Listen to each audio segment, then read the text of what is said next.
Mikey, the Experimental Aircraft Association Chapter 115, wishes you every success in your project to restore the DC3 and fly it for the 75th anniversary of D-Day this year. We're coming to you this morning from the Experimental Aircraft Association Chapter 115. We're having our weekly breakfast meeting located just west of Kitchener, Ontario.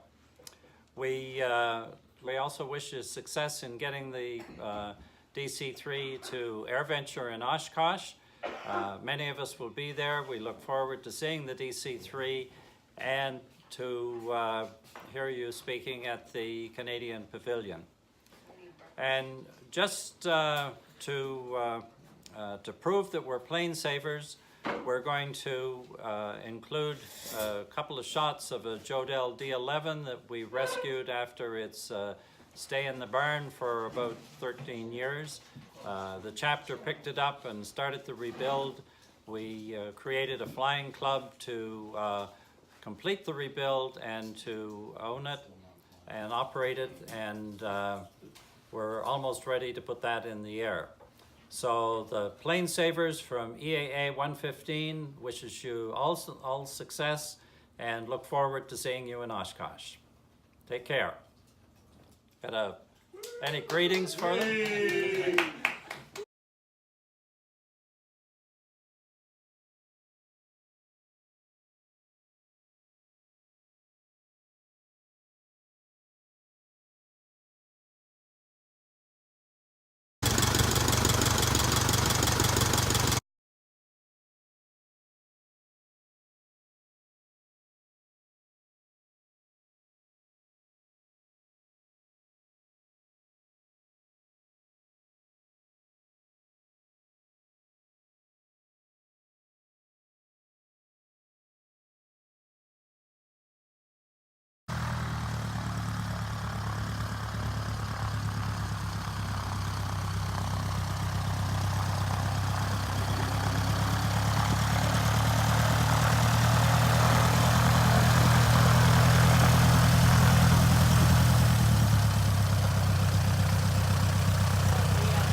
Taxi of the Jodel.